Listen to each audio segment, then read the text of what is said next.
한 번 더 기도하겠습니다.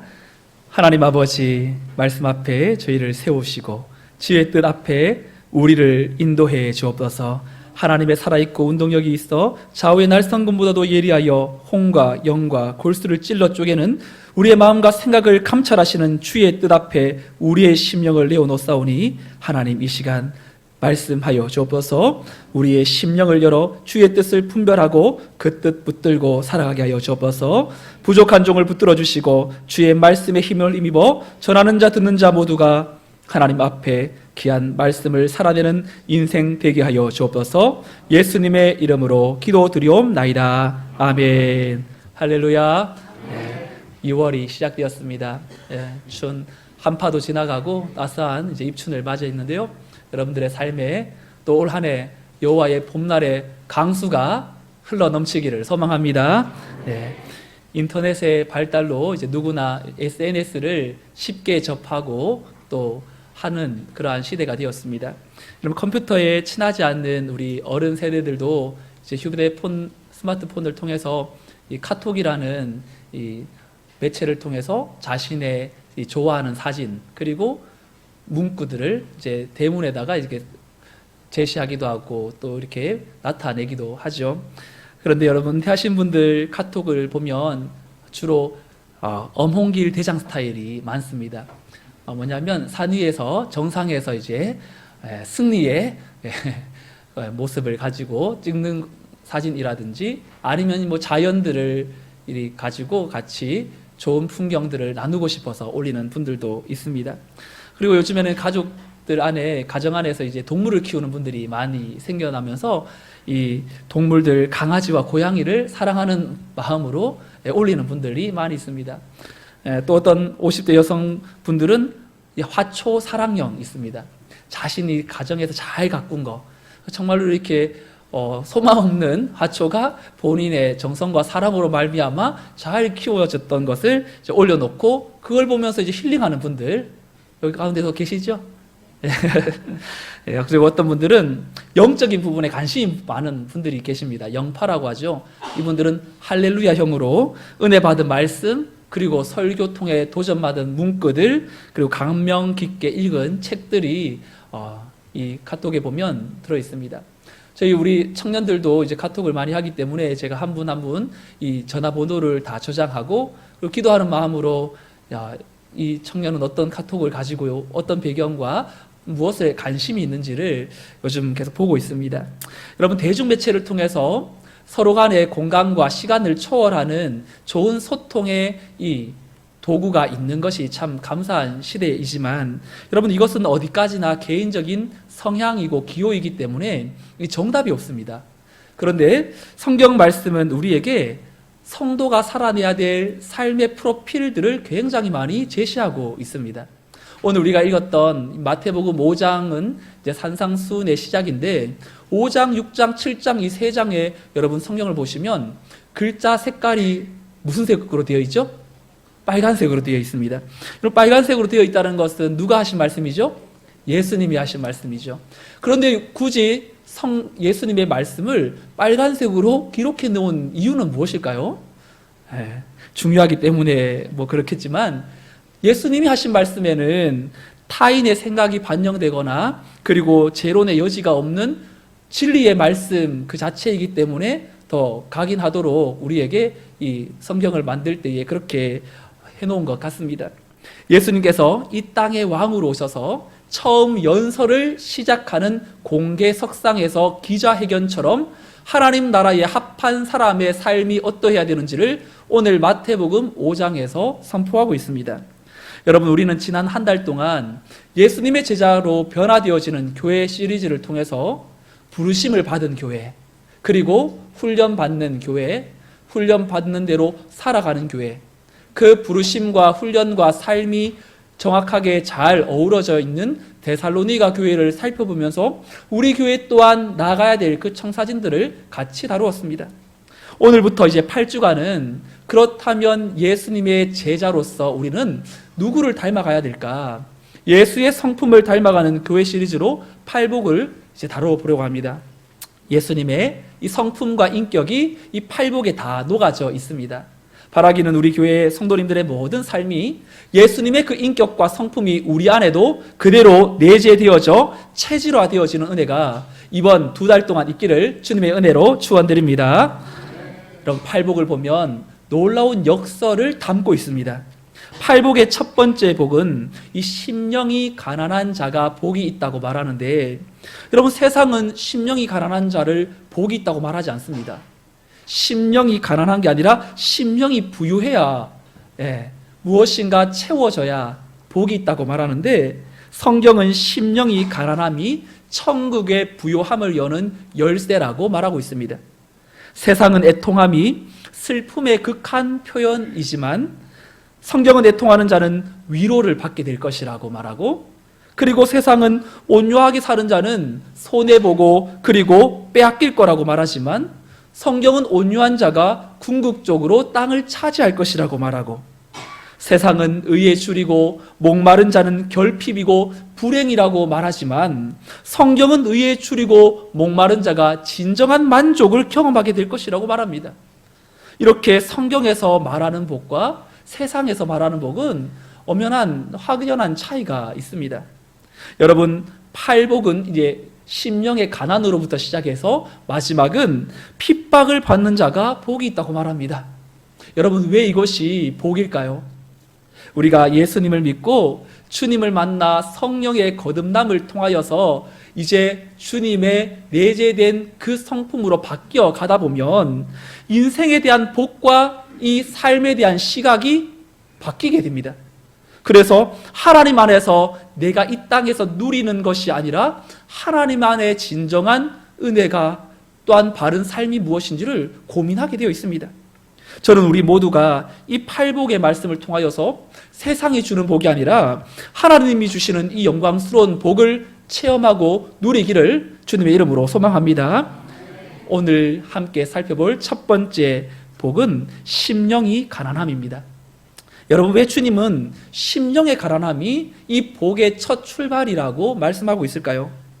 여러분, 이 팔복은 8가지로 흩어져 있는 복이 아니라 이것은 하나로 연결되어 있고 단계적이면서 점진적인 과정을 거쳐서 완성이 되는 것입니다. 우리가 예수님을 믿고 성령으로 거듭나게 되면 빚어내는 이 내면의 변화가 이 심령으로부터 시작이 되는데, 심령이 가난해지면 애통하게 되고, 애통하게 되면 온유하게 되고, 온유하게 되면 의에 줄이고 목마르게 되며, 그리고 긍휼히 여기고 마음이 청결하게 되며 화평하게 되며, 그리고 의를 위하여 궁극적으로 핍박을 받는 자리까지 나아가게 되는 것입니다. 여러분, 기독교에서 가장 중요한 것, 관계라고 할 수 있습니다. 저도 자녀들에게 종종 제일 중요한 건 하나님과의 관계이고 두 번째는 사람과의 관계이다. 하나님과의 관계에서 실패하면 사람과의 관계도 실패할 수밖에 없다고 가끔씩 이야기할 때가 있습니다.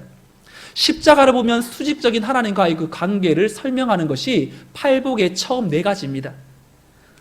팔복의 처음 4가지가 심령의 가난함, 애통함, 온유함, 의에 줄이고 목마름은 바로 하나님의 관계를 통하여서 바뀌어져 가는 내면의 상태를 말한다면, 이제 그 뒤에 후반절의 4가지는 이웃과의 관계에서 나타나는 내면의 변화입니다.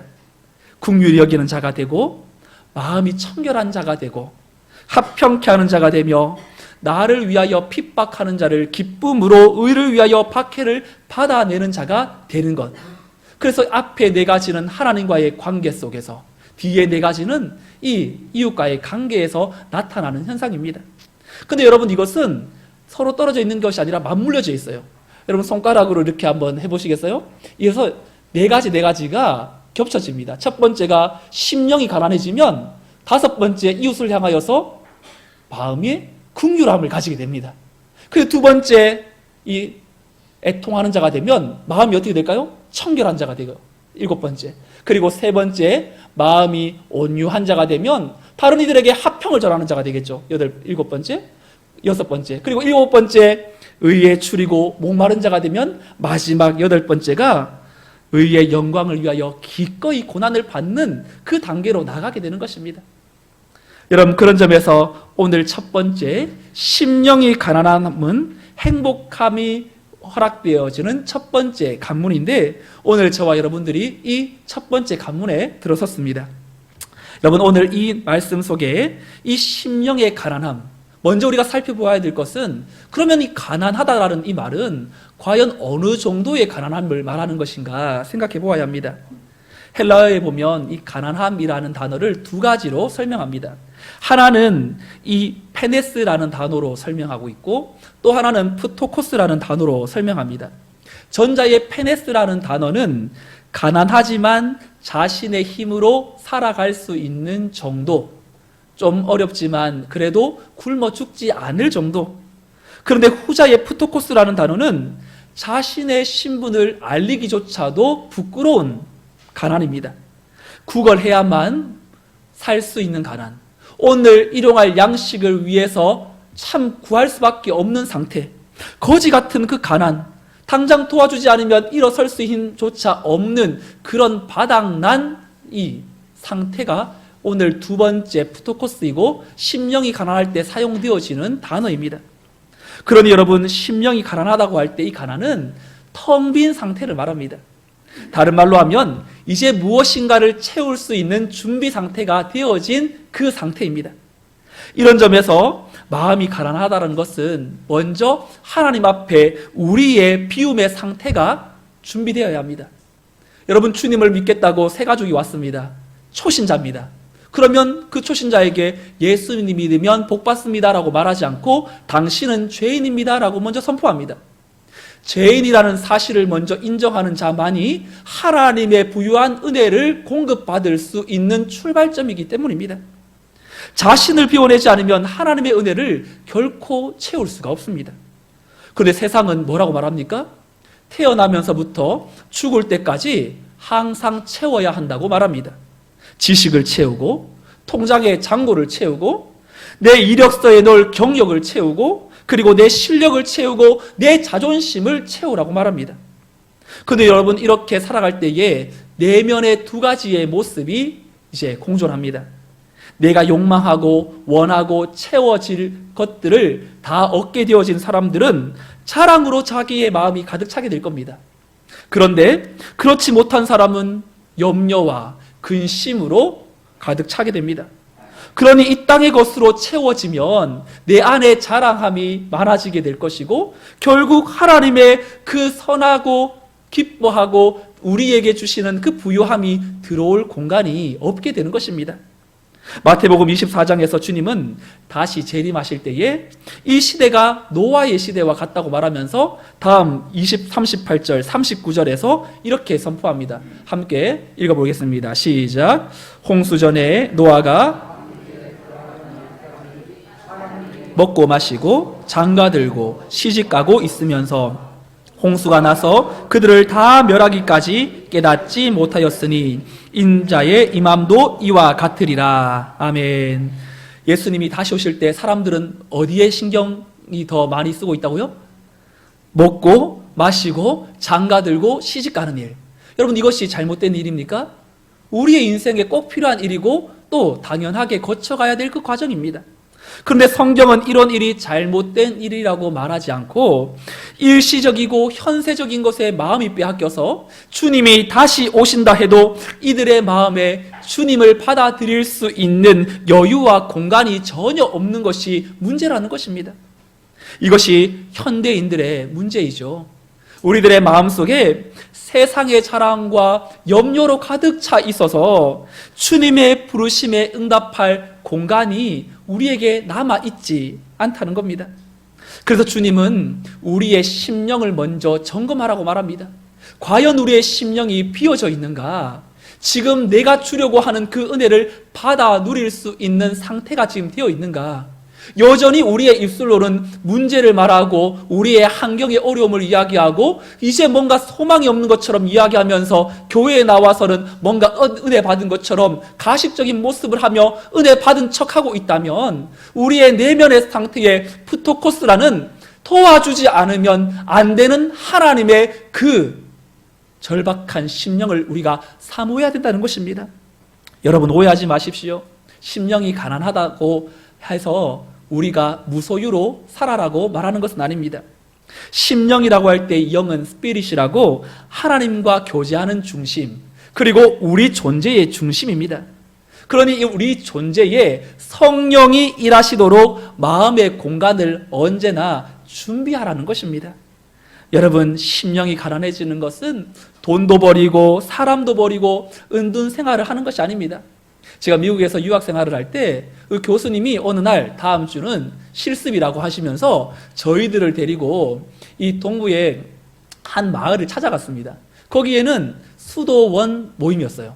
세상과 나는 간고도 없고 정말로 우리 안에서만 즐기고 우리 안에서만 열심히 살자. 그래서 그 안에 학교도 있고 병원도 있고 사람들이 아침부터 저녁까지 자기가 할 수 있는 이 마을 안에서 이렇게 일을 합니다.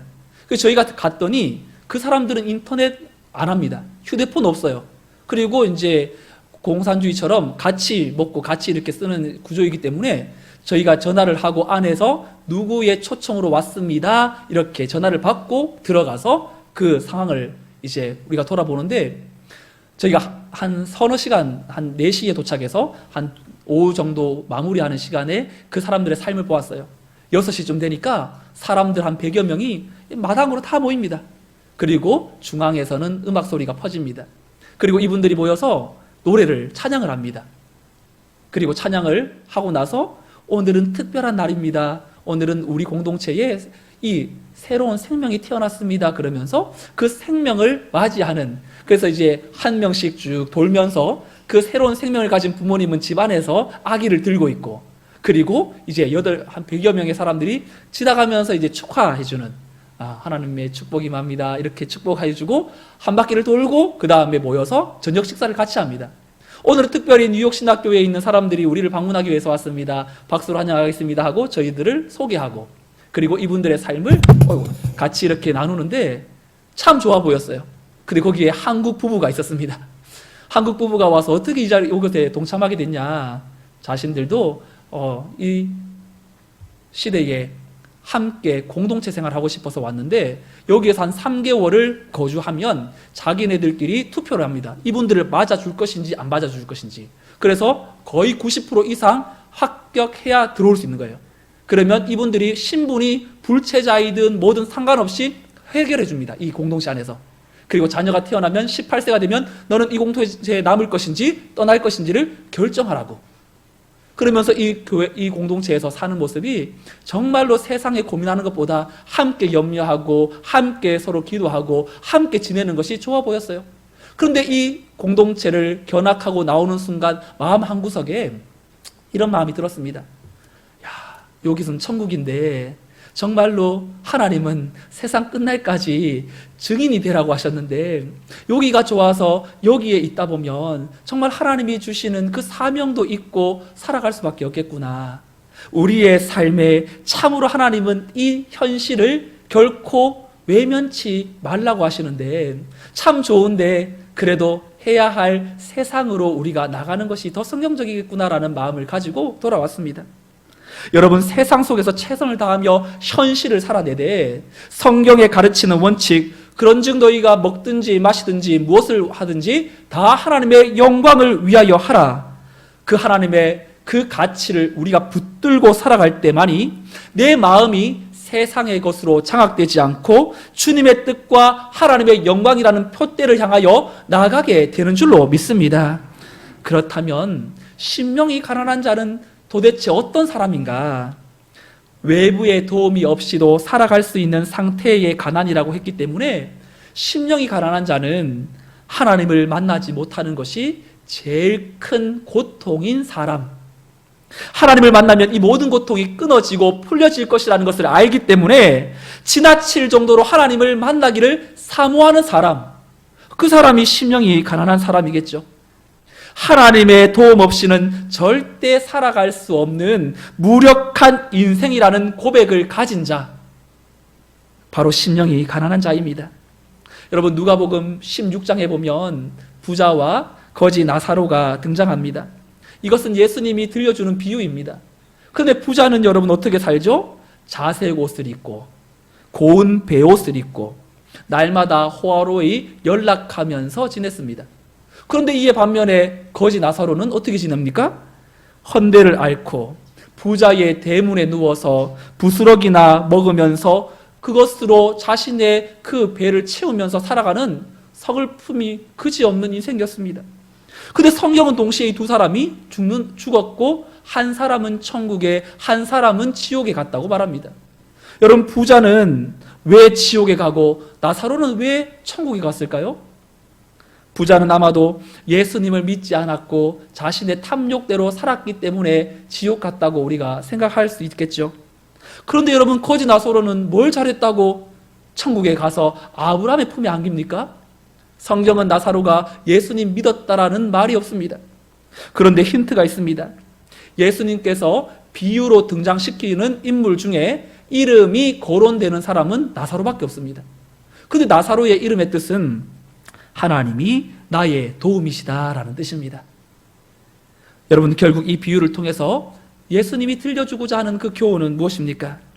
나사로처럼 이 땅을 살아갈 때에 부자처럼 가진 것이 많으면서 하나님을 믿지 않고 자기가 가지고 있는 것에 의지하며 살아가다가 마무리를 절망적으로 할 것이냐, 아니면 하나님의 은혜만을 바라보고 하나님의 도움만을 의지하면서 살아갈 것이냐, 결국 누가 천국을 누리게 될 것이냐, 바로 세상의 명예, 부와 또한 사람이 주는 도움이 아니라 하나님이 주시는 도움을 바라볼 때에 곧 심령이 가난한 자는 천국을 누리게 될 것이라고 말하는 것입니다. 많은 성도들이 하나님 앞에 기도해야지요, 말씀 읽어야죠. 알지만 실천하지 못하는 이유는 여러분 무엇일까요? 그것은 우리의 심령이 가난하지 않기 때문입니다. 기도하지 않아도 살 것 같기 때문입니다. 사람을 움직이는 힘은 절박함에 있는데 내게는 그 절박함이 아직 가동되지 않아도 될 만한 내 안의 자원이 풍성하기 때문입니다. 우리 자녀가 너무 잘 되어 있고 또 먹고 사는데 지장이 없고 오늘 굳이 주님을 절박하게 부르지 않아도 내 인생은 유지되어지고 지나가기 때문에 하나님 앞에 우리의 마음이 절박이라는 단어가 잘 떠오르지 않는 겁니다. 근데 여러분, 사람이 절실하면, 절박하면 어떻게 됩니까? 부끄러워도 하게 됩니다. 전도 현장에 나가서 저는 전도 절대 못해요, 목사님. 절대로 저는 못해요. 입이 안 떨어져요. 근데 그 사람이 생명을 위협하거나 만약 복음을 전하지 않으면 죽이겠다고 한다면 복음 못 전할까요? 잘 전하겠죠. 결국 절박함은 부끄러움을 뛰어넘습니다. 우리의 신앙의 승패는 여기서 갈라집니다. 이 땅에서 아무리 잘 나가는 인생이라도 절박함이 없이, 심령의 가난함이 없이 예배하고 기도한다면 신앙의 승패는 불보듯 뻔한 것입니다. 절박함 없는 신앙은 세상에서 안주하게 됩니다. 절박함이 없는 예배는 가인의 제사처럼 되기가 쉽고, 절박함이 없는 찬송과 기도는 하나님의 마음을 감동시킬 수가 없는 것입니다. 절박함으로 하나님 앞에 나오면 하나님은 줄인 영혼을 만족시켜 주십니다. 그래서 하나님께 필사적으로 구하는 성경의 많은 인물들, 한나가 주님을 향하여 절실함으로 주님 앞에 기도할 때 그 마음에 흡족한 은혜로 채워주셨고, 복음서의 소경 바디메오는 예수님을 찾는 장면이 얼마나 절박한지 다른 말 하지 않아요. 그저 주여, 주의 이름만 간절히 불렀는데도 예수님은 그의 눈을 뜨게 하시는 놀라운 은혜를 베풀어 주십니다. 여러분, 주여라는 그 단어에 그 사람의 마음의 상태가 녹아져 있는 말이 아닙니까? 절박한 기도는 하나님의 이름만 불러도 해결이 됩니다. 절박한 기도는 하나님의 마음을 움직이고 하나님을 일하게 만드는 힘이 그 속에 있습니다. 여러분은 절박함을 가지고 있는 신앙의 생활하고 있습니까? 사모하는 심령으로, 절박한 심령으로 다시 한번 우리 안에 외부적인 요소가 하나님을 찾지 않아도 될 만큼 부요하다 할지라도 우리의 심령은 오늘도 그러한 것들보다 하나님의 은혜만을 절박하게 찾는 믿음의 심령의 가난함을 소유할 수 있기를 주님의 이름으로 축원합니다. 이번 주에 설교를 준비하면서 인터넷에 검색하다가 누군가 이런 거를 올렸습니다. 심령이 가난한 사람은 어떤 사람입니까? 라고 올렸어요. 이제 어느 한 기독인이 이제 궁금해서 올렸겠죠? 근데 댓글 중에 신앙이 없는 사람이 이런 댓글을 달았습니다. 심령이 가난한 자는 말 그대로 심령이 부실하고 허약한 사람, 심령이 부실하니 오래 못 살고 죽음이 임박한 사람. 그러니 곧 죽어서 천국 간다는 것 아니겠습니까? 그러니 심령이 가난한 사람은 내면이 허약해 빠진 사람입니다. 라고 반기독교적으로 적어 놓았습니다. 여러분, 심령이 가난하는 것은 이런 뜻입니까? 제가 미국에 있을 때 저희 장인 어른과 장모님이 한번 사위네 가정을 방문하러 미국에 오셨어요. 그리고 이제 교회에서 시간을 주고 또 잠시 시간을 내어서 이제 미국에 있는 서부에 있는 이 사마귀 도시 라스베가스를 방문했습니다. 여러분, 거기에 다녀오신 분들은 아시겠지만 사막의 도시라서 굉장히 따뜻한 곳이죠. 그런데 거기에 이 많은 관광객들이 그랜드 캐니언이라는 이 대자연을 보려고 찾아옵니다. 이 그랜드 캐니언은 계곡의 깊이가 1600m, 그리고 넓이는 30km에 이르는 어마어마한 이런 자연 풍경을 지니고 있습니다.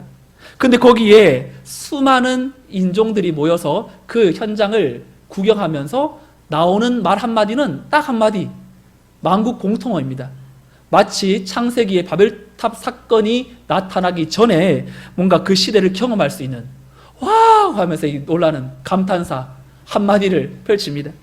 여러분, 이렇게 엄청난 광경 앞에 서면 사람은 너무나 기쁘고 즐겁고 환히 차지만 또 하나, 정말 나는 미약하구나, 난 이 대자연 앞에 아무것도 아니구나라는 걸 깨닫게 되죠. 여러분, 대가 앞에 서면 누구나 다 겸손해질 수밖에 없습니다.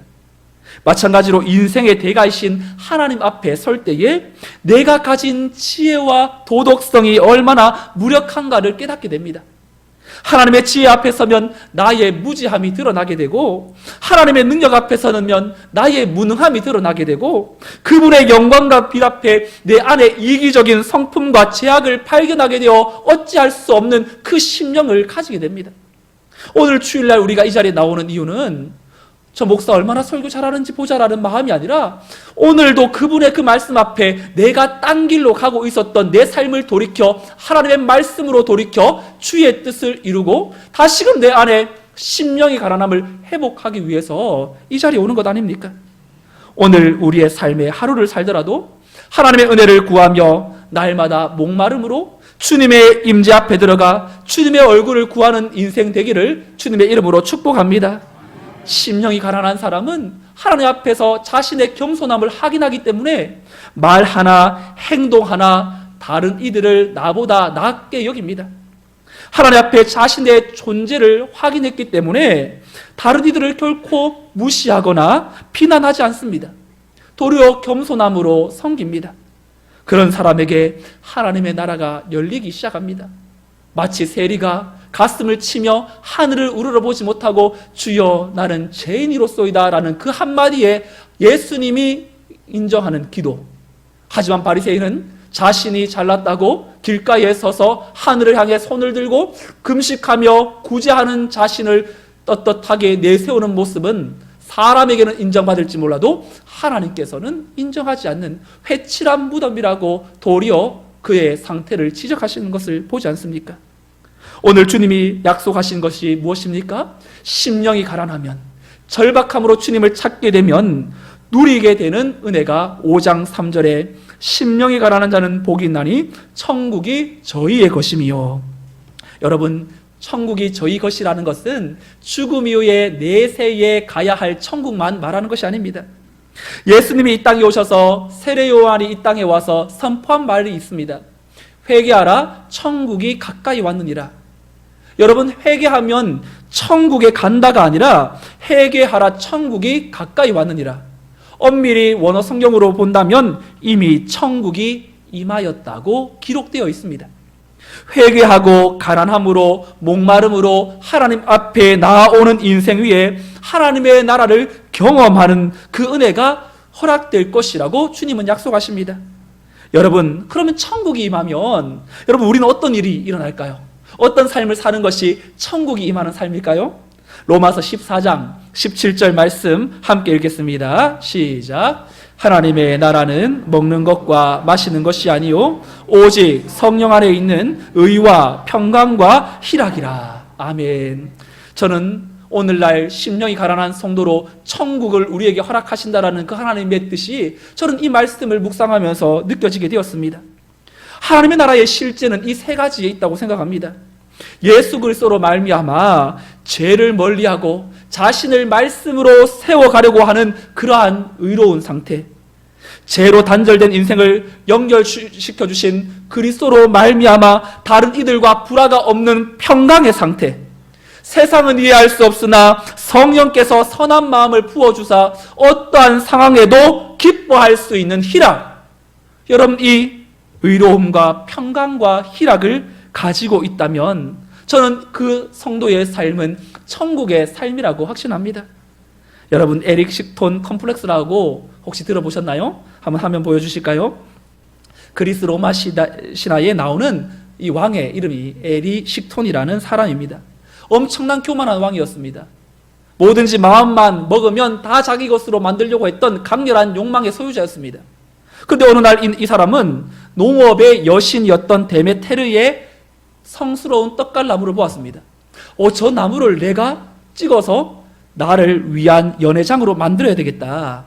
그래 주변의 사람들이 만류합니다. 저 나무를 찍고 죽이면 벌 받습니다. 저주 받습니다.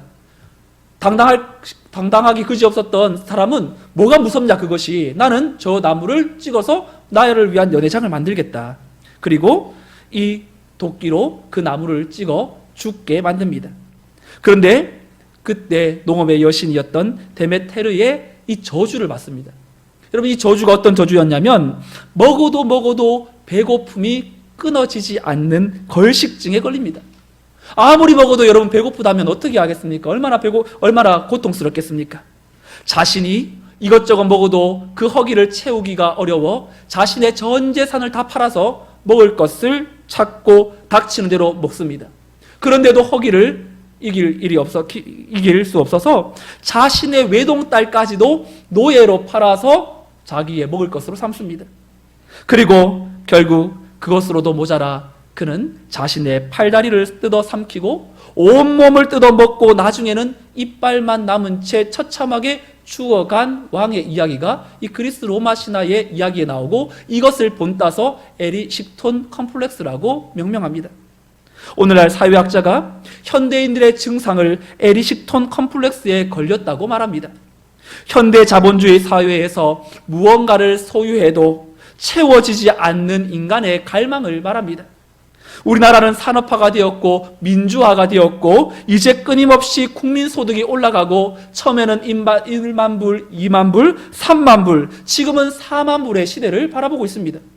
그러나 현대인들은 이 많은 자신의 부유함에도 불구하고 더 깊은 결핍과 목마름을 느끼며 살아갑니다. 가져도 먹어도 소유할 수 없는, 더 소유하고 싶은, 그래도 채워지지 않는 그 욕망 속에서 자신의 삶을 갈아먹다가 죽음을 맞이하는 인간의 실존의 어두운 운명을 이 에릭 식톤 컴플렉스로 말하고 있는 것이죠. 그런데 여러분, 결론적으로 자신의 욕망을 채우기 위하여서 신의 나무를 베었던 에릭 식톤이나 하나님이 먹지 말라고 말했던 나무의 실과를 먹고 하나님이 되려고 했던 아담과 하와이의 그 길이 아니라 우리는 궁핍함과 우리의 영적인 이 어려움을, 가난을 해결하기 위해서 나무에 달리사 자신의 전부를 내어주셨던 예수님을 믿고 그분을 우리의 삶의 중심에 받아들일 때에 우리 배에서는 영원히 목마르지 않는 생수가 흘러나게 될 것입니다.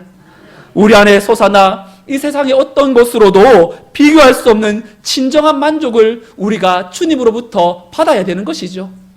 주님을 만난 성도는, 주님을 만난 하나님의 제자들은 옛것에 연연히 하지 않고 주님을 증거하며 살다가 자신의 삶도 순교의 제물이 되어 하나님 나라의 별과 같이 쓰임받게 된 것을 보지 않습니까? 여러분, 소유로 살아가는 존재가 아니라 십자가에 달리셔서 나를 위해 전부를 내어주신 주님께 나아감으로 하나님의 나라에 가득한 의로움과 평강과 희락을 소유할 수 있기를 소망합니다. 이번 한 주간 우리 주 예수 그리스도로 말미암아 그분의 은혜를 사모하면서 더욱 공예배에 힘쓰십시오. 세상에서 내가 심령이 가난한 자로 서 있는지를 점검하면서 죄로부터 자신을 지키고 말씀으로 자신을 세우는 하나님이 인정하는 의로움이 겸비된 성도, 다른 이들에게 예수님을 증거하는 참된 평강을 전하는 성도, 그리고 내가 생각지 못하는 어려움에 직면한다 할지라도 하나님이 넣어주시는 담대함으로 감당치 못할 시험당함을 허락지 아니하시고 시험당할 쯤에 피할 길을 내사 능히 감당케 하시는 우리 주 예수 그리스도의 그 희락을 우리 모두가 경험함으로 이 한 주간 어떤 한 주간보다 천국을 살아가는 복된 주의 권속들의 삶이 되시기를 주님의 이름으로 축원드립니다. 아멘. 다 같이 일어나셔서 결단의 찬양으로 하나님께 나가도록 하겠습니다.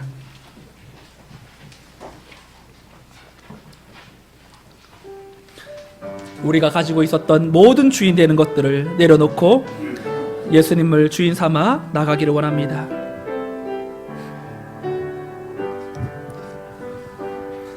내가 주인 삼은 모든 것 내려놓고 내 주 대신 주 앞에 나가 내가 사랑했던 모든 것 내려놓고 주님만 다시 한번 고백합니다. 내가 주인 삼은 모든 것 내려놓고 내 주 대신 주 앞에 나가 내가 사랑했던 모든 것 내려놓고 주님만 사랑해. 주 사랑 거친 풍랑에도 깊은 바다처럼 나를 잠잠케 해. 주 사랑 내 영혼의 반석 그 사랑에 의해서 주 사랑 거친 풍랑에도 주 사랑 거친 풍랑에도 깊은 바다처럼 나를 잠잠케 해. 주 사랑 내 영혼의 반석 그 사랑에 예서리. 여러분들은 주님 안에서 행복한 사람이신가요? 세상이 주는 소유가 아니라 성령께서 변화시키는 하나님과의 관계가 회복되고 주님이 주시는 은혜를 경험하는 내면이 변화되어지는 사람입니까? 하나님 앞에 이 시간 기도할 때에 가난한 마음을 달라고 기도합시다. 하나님 내 힘으로 내 능력으로 살아가지 않고 하나님이 주시는 사랑, 하나님이 주시는 도우심을 의지하며 살아가는 심령이 가난한 자가 되어 이 땅을 살아갈 때에 천국을 누리게 하여 주셔서 예수의 증인으로 참으로 주의 의로움과 희락과 평강을 경험하는 진정한 하나님 나라를 살아가는 인생 되게 해달라고 오늘 들은 말씀 생각하면서 주님의 이름 간절히 부르시고 함께 기도하겠습니다. 주여 하나님 아버지, 우리를 하나님의 거룩한 능력의 손으로 불쌍히 여겨주시기를 원합니다. 주님 안에 우리는 어떤 인생입니까? 성령께서 변화시키시는 하나님과의 그 깊이 있는 관계를 우리가 얼마나 회복하고 나가고 있습니까? 주님이 주시는 은혜를 경험하기를 소망합니다. 세상에서 누리는 천국을 하나님 우리에게 허락해 주시기를 원합니다. 심령이 가난한 자가 되기를 원합니다. 내 힘으로 내 능력으로 살아가지 않기를 원합니다. 하나님이 주시는 사랑, 하나님이 도우시는 그 은혜를 의지하며 우리의 마음에 역사하시는 하나님을 기대하기를 원합니다. 천국을 우리에게 하여 주셔서 우리의 삶에 하나님을 향한 의로움과 하나님을 향한 희락과 하나님이 주시는 평강을 범하며 하나님의 나라를 실제로 이 땅 가운데도 살아낼 수 있는 하나님의 자녀가 되게 하여 주옵소서. 우리의 인생의 모든 전부를 주님께 내어놓고 우리의 삶에 말씀하시는 아버지의 선하신 뜻을 공급받을 수 있도록 역사하여 주시옵소서. 그리하여서 우리 모든 성문교회 성도들의 삶이 예수와 함께 지혜와 능력과 성령의 능력을 충만하게 경험하라. 믿음의 주님을 바라보고 이 한 주간의 삶도 우리 주님과 함께 성령의 능력으로 충만하여 믿음의 주님만을 바라볼 수 있도록 우리의 삶을 다스리시고 인도하여 주옵소서. 우리의 삶의 주관자 되시는 주님만이 홀로 영광 받으시고 믿음의 주의 그 크신 능력 앞에 우리를 다스려 주시옵소서. 하나님, 우리의 심령이 예수님의 성품을 닮아 심령이 가난한 자로 살아가기를 원합니다. 진정한 복은 세상에서 말하는 소유의 복이 아니라 존재의 변화인 줄로 믿습니다. 혹 우리 안에 하나님 이외에 다른 것으로 충만하여 영적인 가난이 이루어지지 못하고 있다면 우리의 심령에 하나님을 향한 절박한 마음을 허락하여 주옵소서. 하나님보다 눈에 보이는 육신의 정욕과 안목의 정욕과 이생의 자랑을 앞세우지 않게 하여 주옵소서. 우리 교회 온 성도들의 삶에 세상이 주는 찰나의 기쁨보다 세상이 줄 수 없는 하나님의 평안을 바라보며 하나님의 나라를 경험함으로 이번 한 주간도 죄를 멀리하고 자신을 말씀으로 지켜내는 의로움과 다른 이들에게 그리스도 예수의 평강을 전하는 복음의 사람으로 어떤 환경 속에서도 다시금 이기게 하시고 도우시고 힘주시는 성령의 기쁨으로 승리하게 하여 주시옵소서.